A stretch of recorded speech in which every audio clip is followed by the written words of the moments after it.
Here with Teddy Stringer, who does not get paid for overtime, well-deserved co-main event spot. I wanted to ask you if it felt any different, but I don't know, it didn't appear so. I mean, pressure makes me perform, so didn't feel any different other than the fact that I've been waiting 8 months for this one. I've been cooking this performance up, so as soon as the lights came on, my walkout music started playing, I just made sure I was present in the moment and enjoying this, because it's such a privilege to perform for the Cage Warriors fans, do what I love for a living, so it just felt like a blessing to get out there and do it again. Last year was obviously so frustrating, right? All the pullouts. How did you manage to stay focused? I've got a great team, and at the time it's hard, but it's really a blessing when you look at that performance right there. That's not one fight camp, that's 5 fight camps with pull-outs after pull-out. Every time I'd come back home, see my family, regroup, get straight back to camp. With Coach Mark, Coach Jake, we've got the best team in the world, and it proves with those performances. That is compound interest right there. Hard work pays off.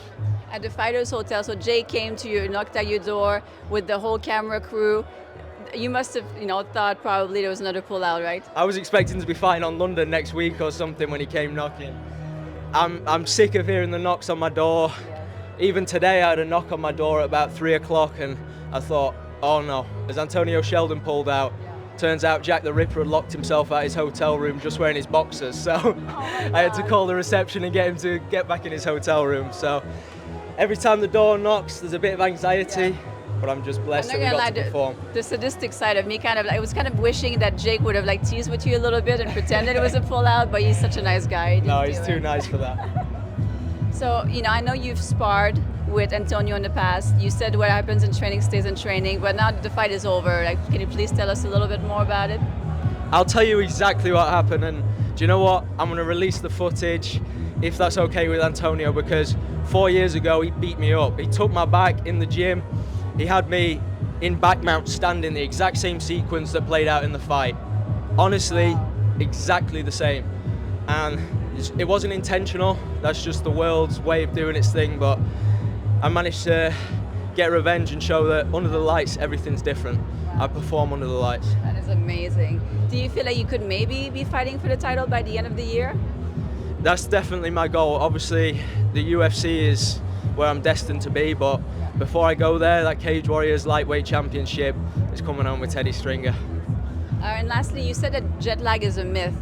Do you really believe that? Because I'm feeling it. Give me some tricks if it is. Coach Mike told me jet lag's a myth, and whatever the coaches say, I trust them. It's a state of mind. It's a mental thing. Yeah, you just go to sleep when you need to go to sleep. You wake up when you need to wake up.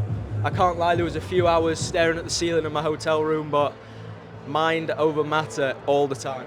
Well, congratulations. You really deserve that co-main event spot and more. Can I just give a quick shout out to all of my sponsors? Normally I'd have my top on right now, but I think we can agree I'm in the shape of my life, so I don't need to have the top on.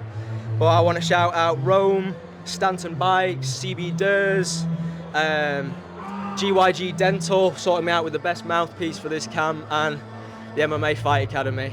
What a team we've got. We're going to do great things. All my teammates performed in Manchester. Clean They're going to sweep perform again. in Dublin. We're the best team in the world. I honestly believe it.